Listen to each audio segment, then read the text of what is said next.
happy with that win. It was a hard-fought one. Obviously, when you're playing a long stretch like that, double overtime, you want to come out there with the win because there's a lot that's going into it at that point. It wasn't perfect, but the effort was really there. I thought we stayed tough. I thought we stayed together. Had too many turnovers, gave up some offensive rebounds on some missed free throws by them. They made some timely threes, particularly in the overtimes. You just felt like every time we were starting to stretch it, they banged one in. And, it didn't deflate us. We came down and got big buckets. Obviously, Kamari shot the ball really well from behind the arc.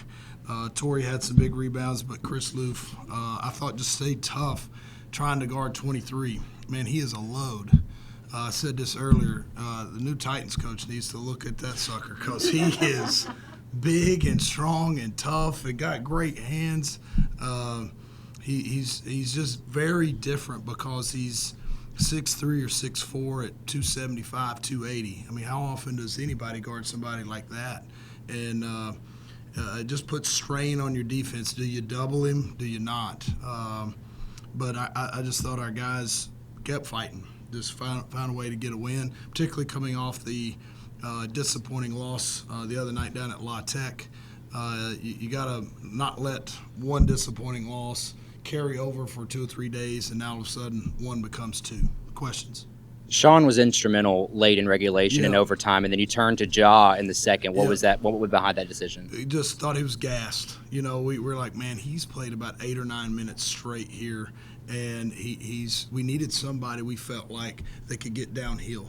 Obviously, Ja was a little bit more rested at that point because of Sean being on the floor.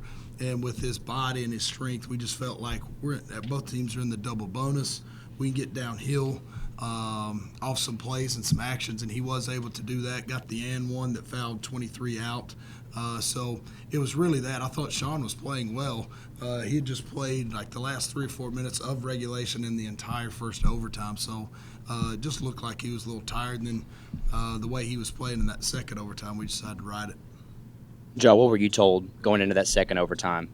I wasn't told nothing. It's time to go in. Yeah, go get in. Like You're you said, in. I was okay with sitting because Sean was doing what he had to do. Didn't feel like I had my best game today, but I was okay. If I had to sit, both overtimes I'd have been okay with. I've been a great teammate. But yeah, it's time to go in. I just had to do what Coach wanted me to do. And it felt like your approach in that second overtime, you're just a lot more aggressive with your takes. I mean, it just felt like that moment was just made for you in that second. You scored 7 of the 12. Talk about your mentality in a big game like this. Yeah, like I said, I didn't feel like I had my best performance. As soon as the second overtime starts, Logan and Coach, they drop a play for me. So, like, their confidence in me and my teammates' confidence just lifted me up as well. So it was easy to just go in there and be me. Mar, are you made for games like this? Of course. He said, of course. Of course. Talk about your play. I mean, almost every shot but one came from beyond the arc. Obviously, you felt comfortable there. Talk about how you felt with your shot today in this game.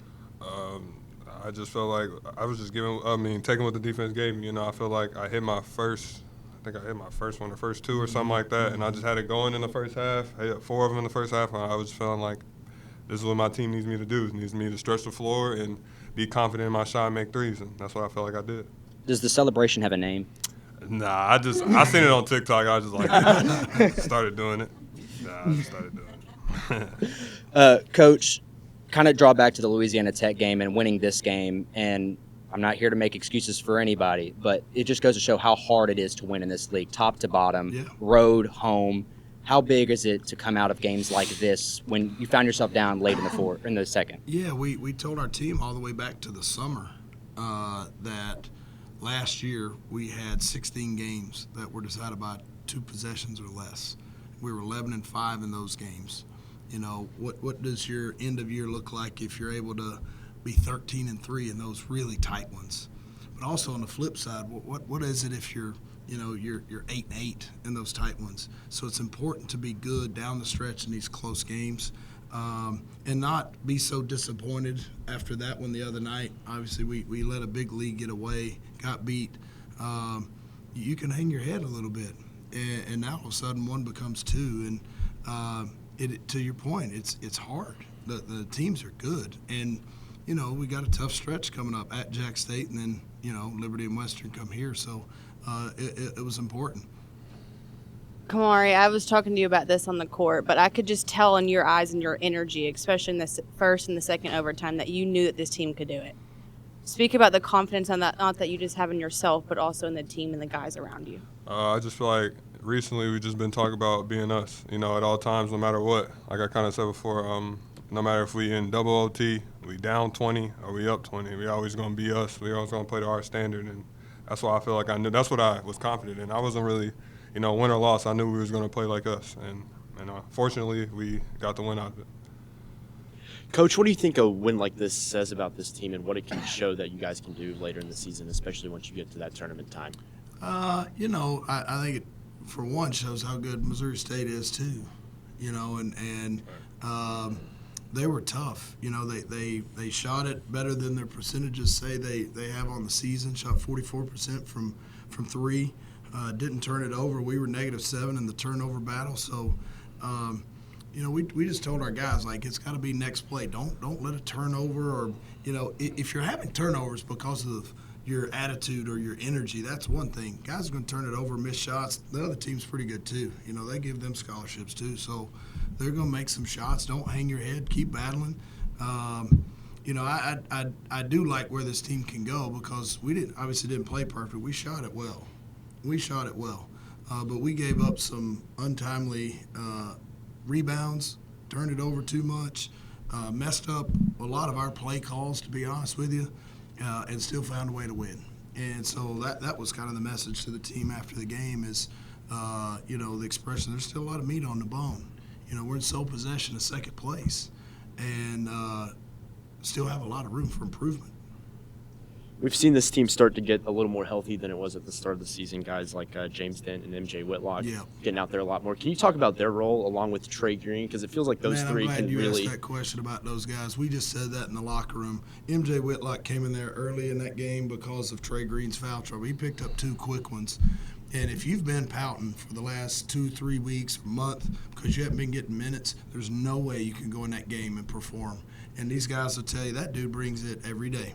He's improving. Part of the issue with it is because TG and AO are playing pretty good, and he starts the game at the 3, so there's a little bit of a logjam there for some of those guys. Some of those guys deserve more minutes than they're getting, but it's hard to get them in there, you know, based on the way other people are playing.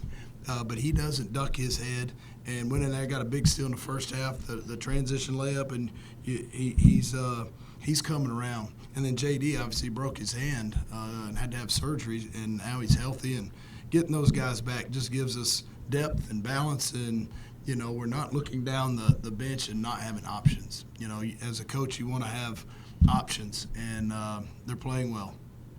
And Javin, for you guys as players, how much more comfortable do you feel knowing that there's guys like that behind you guys that can step up and, you know, not only knock down the 3 ball like Trey can, but do some of those more gritty plays like diving out for the ball and getting that turnover? Yeah, it makes it super comfortable just knowing that if I'm not having my night or so-and-so's not having a night, we got guys that can come and reload. I feel like that's what makes our team so good. Like James, Dan, Marcus, every day, like, they're bringing it. They're everyday practice guys. Like, they're tough. And when they get in here, they show it. And then for you, felt like there were a couple times that you were really able to kind of turn that corner when you were going downhill and be aggressive. Can you talk about how important that is for your game?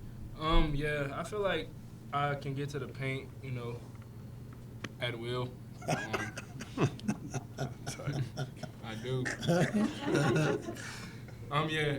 I feel like when I'm aggressive, I can touch the paint and create for me or for others. One time I created for Kamari, he got his knockdown 3. Yep. So, yeah, just doing what I have to do. I think the math is 6 games in 15 days. Yep. And you're finally going to go on a week break here before you go on the road to Jack State. Yep.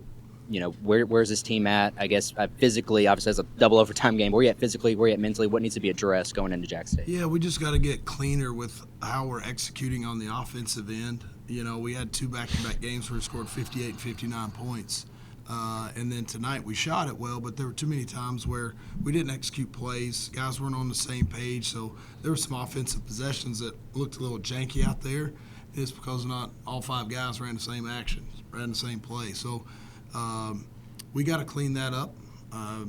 It's nice to have a chance to get a little healthy with the bye week because we got a couple guys that are a little banged up.